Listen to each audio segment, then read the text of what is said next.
And all the time. And this is what really happens. Bad stuff comes from negative people. When you're negative, you're going to always find that you got nothing but negative to give.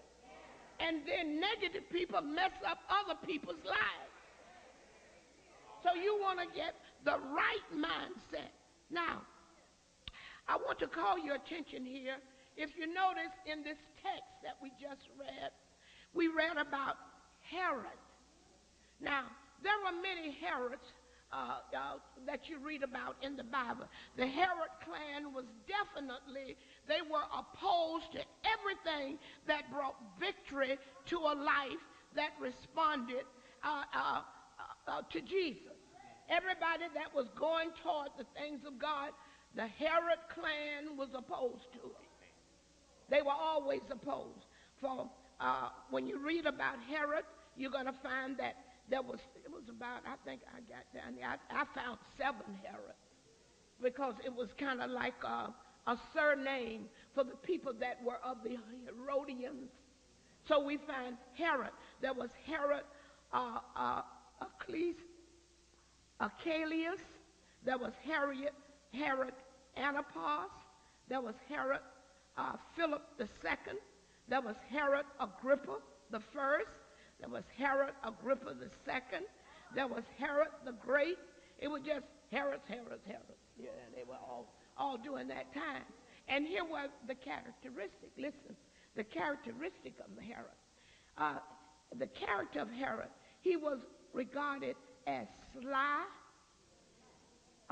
ambitious, luxurious, cunning, and with crime, and always had something that he wanted to do to hurt somebody.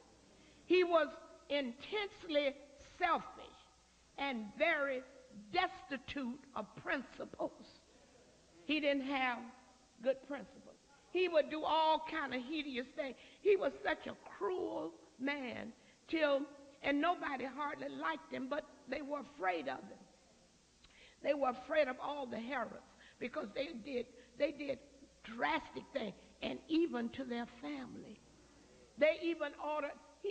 One of them ordered that his son be killed. And what they did one time, they ordered that, I think it was 100 and some odd leaders, be put in a cave because he got sick and he thought he was going to die. And he said, now, when I die, I want y'all to, he locked them in this cave. He said, now, when I die, I want you to let them out and kill every one of them. And so, sure enough, he did die, and the people let him out, but nobody killed him. But what actually happened, the reason he did it, he knew nobody was going to be crying about his death. So he wanted those people to be killed so that there would be mourning during the time that he died. He was just that wicked. Herod. Evil. Full of evil. Anything. He even ordered that he was afraid that his own son was going to take over after himself. He ordered his son to be killed. He ordered many of his family members to be destroyed. No principles whatsoever. He was just a raunchy man that had no love for human life. He didn't care who it was.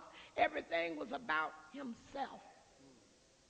This was the character. This was the persona. This was the spirit. And this is lightly what I'm saying. There were so many other things about them that it just, when you heard the name Herod, people wanted to run away because of what he represented. Now, as we look at this whole text, there was, during the time that Jesus was about to come, and you know, he was petrified of that. He heard about another king coming that was going to be the king of the Jews, and he said, oh no, I can't have it.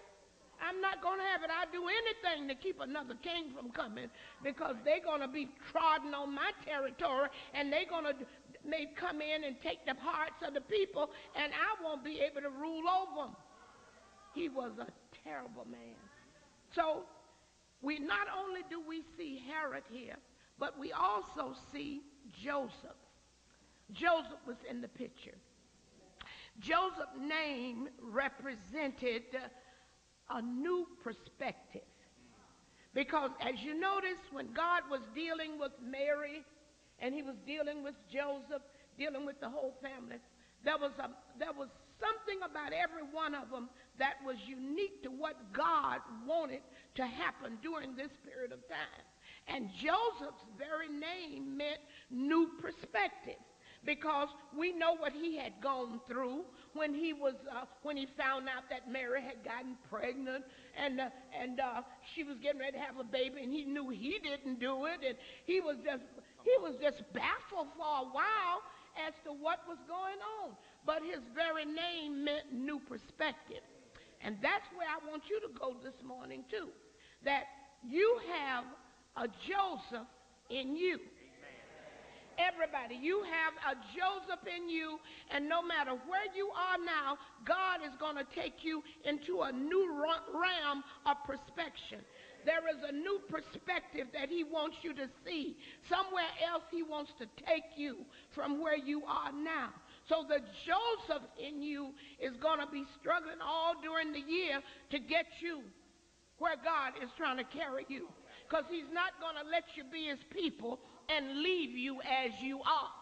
There is progression in God, and he's always going to take you from one level to another. So that's your Joseph that is operating in you now. Not only that, everything that happened in the past, I want all of you to know, it's over. Everything that happened in the past, it's over. And you don't want to go back gathering up stuff that already happened and drag it in your new year, because God has a new perspective for your life. I wish somebody would hear me this morning. He's not going to leave you as you are, but rather he's going to carry you further. And the thing that you can do, you can resist it, or you can let him carry you on into it, because he's going to do that. Your Joseph must go forth. Then after that, Joseph had much to comfort him as he dealt with the calamities with Mary, as God unfolded his plan through them. God let Joseph know, you've been chosen just as she has, because it took a special man to deal with her when she told you what her problem was.